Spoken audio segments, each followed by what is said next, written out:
Bom dia, eu quero saudar a todos com a paz do nosso Senhor e Salvador Jesus Cristo e quero te convidar para mais uma manhã para juntos meditarmos na boa palavra de Deus e refletir naquilo que o Senhor tem liberado e feito em nosso favor.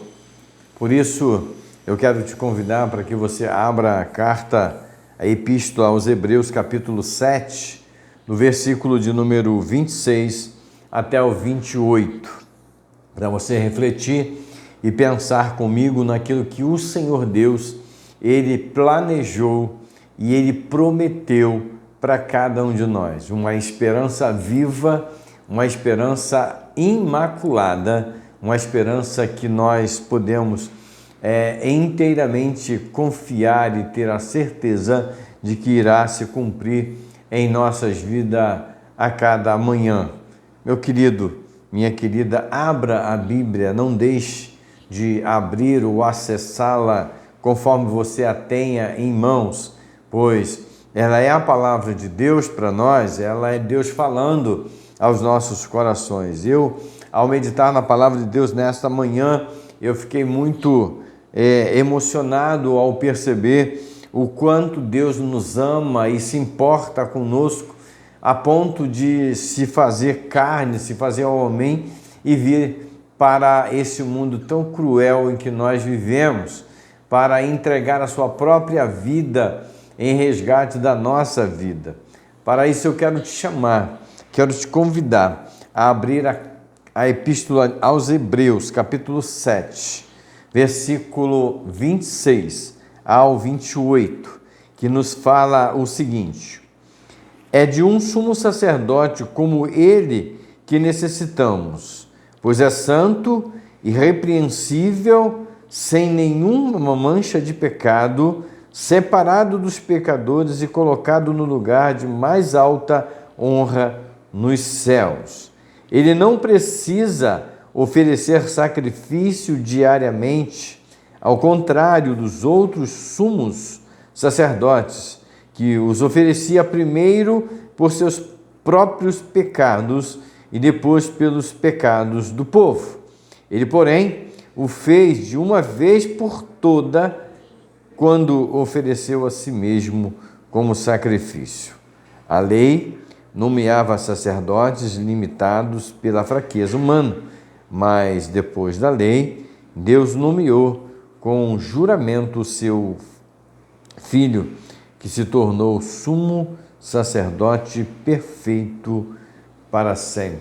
Palavra de Deus, uma palavra impactante, uma palavra poderosa, que mexe com a estrutura do nosso coração, do nosso ser e nos faz pensar: o que temos feito para merecer tamanha graça?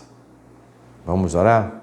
Senhor, eu agradeço a Ti pela nossa vida, Senhor, pela Tua graça e salvação que nos tem alcançado. Deus abençoe a vida dos Teus filhos que estão aqui ligados comigo nesse tempo, que o Senhor fale profundamente aos seus corações. Derrama graça, poder e sabedoria para juntos vivermos uma vida nova na Tua presença, em nome de Jesus. Queridos, esse texto, ele fala muito ao meu coração quando a gente vem aqui meditando sobre a palavra de Deus, sobre Melquisedeque, o maior. Melquisedeque é maior que Abraão. Por quê? Esse Melquisedeque é aquele que era o sumo sacerdote, era um homem muito especial, separado por Deus para demonstrar. Ou seja, era uma forma, era uma demonstração de como o Cristo deveria ser. E esse texto aqui me chama muito a atenção quando o escritor ele vem falando assim, de um sumo sacerdote como ele que necessitamos, pois é santo e irrepreensível. Por que há um destaque por ser santo e irrepreensível? Por que nós necessitávamos de alguém assim? Porque a lei, ela é corruptível. A lei, ela pode se corromper.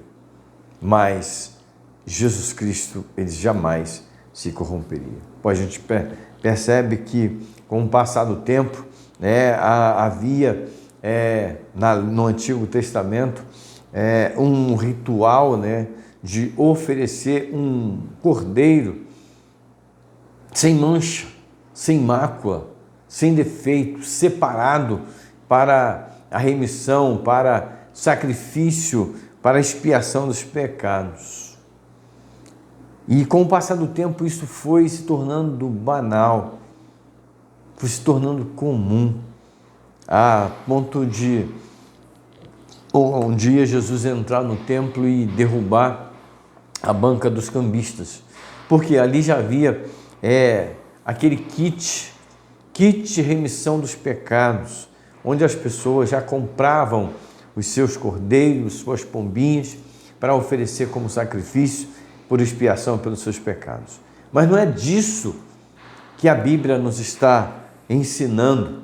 Quando eu leio esse termo aqui, é de um sumo sacerdote como ele que necessitamos, pois é santo e irrepreensível, sem nenhuma mancha de pecado, separado dos pecadores e colocado no lugar de mais alta honra no céu. Quem está no céu? Quem foi separado dos pecados? Quem não pecou? Quem viveu entre nós num mundo tão cruel e pecador, tão tenebroso e terrível, que não pecou? Jesus Cristo, o Filho de Deus, o Deus encarnado, o Deus vivo, que veio e viveu entre nós.